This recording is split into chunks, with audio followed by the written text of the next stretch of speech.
Good morning, friends. Good morning, nations. Good morning, the house of CCI. Wow, what a joy that we can be here sharing these things with us. We've been talking a little bit about this series of three phrases. The phrase Egypt, second phrase desert, third promised land.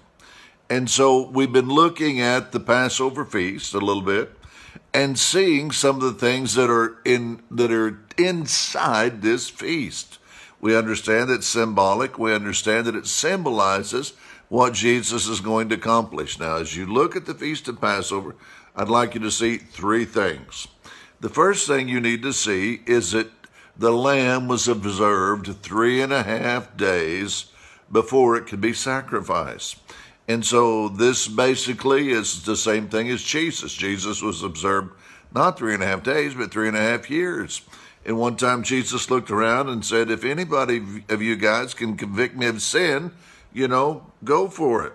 And nobody could. Now, what does that mean? Is that if Jesus has not obeyed the law, he's not a perfect sacrifice.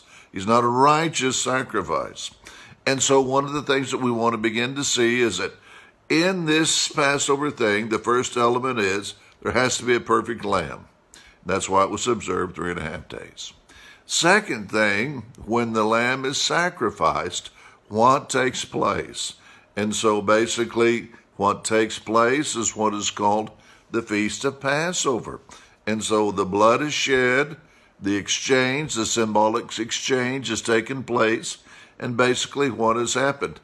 All the sins or all the things that have separated me from the Father have now been passed on to the symbolic lamb or the sacrificial lamb.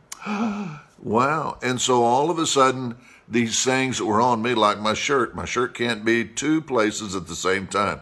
It's either on me or it's on somebody else. So these sins that have been on me are now on the Lord Jesus, which means that I am without sin. And I am so forgiven that there's not anything else left to forgive. What a powerful thought. So this is the first dimension that we want to begin to see. And in that dimension is where the Bible tells us that they took the blood that had come out of the sacrifice, and put it on the doorposts on the two sides and above, which is, you look at that, it symbolizes a cross, and it's on the house. So what we begin to see is this is an incredibly symbolic act of the dwelling place. Well, that would be the house, but you and I, our body, are the dwelling place. So basically, we have to begin to understand the things that Jesus has accomplished, that I'm forgiven, I'm accepted, have to be on my eyes, have to be in my mouth, have to be in my ears. Why? Because the angel of death will come and try to convince me I'm not accepted, try to convince me that I'm not forgiven, try to convince me that I am not a son. And so I have to put this on me. Now, when this, in the Old Testament, in the book of Exodus, when this happened, when the blood was applied, when the virtue of what Jesus had accomplished was applied, something wonderful happened, and basically the Lord passed over that house, in the sense covered it, and when judgment went through the land that night, it did not happen to that house. Wow, that is so powerful. Well, the same thing is true with you.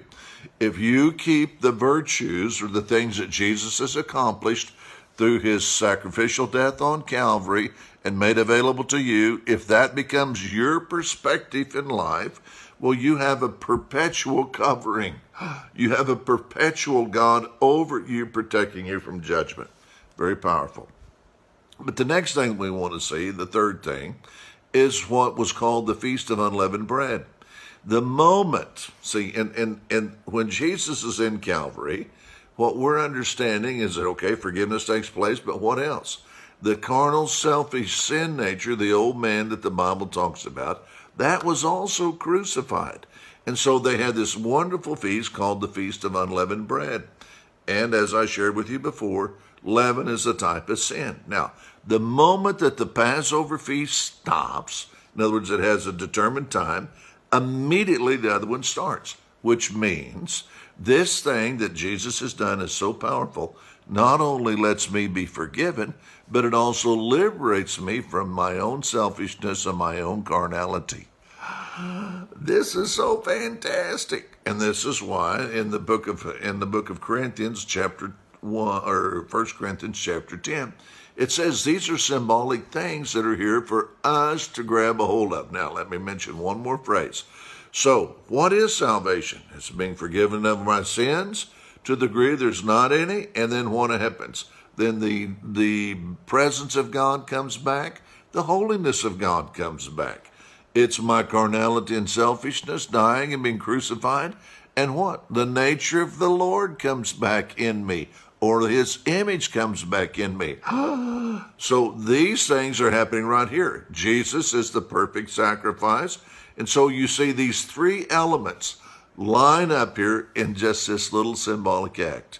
Be thinking about these things, because then the next thing, we haven't left Egypt yet, but the next thing that he's going to say is that they were baptized in the sea and they were baptized in the cloud.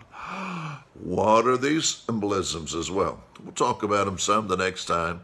But what a joy to be with you. Make sure you're pushing like. Make sure you're sending this to all your friends. We are talking to a lot of people now, and it is wonderful in our eyes. Bless you.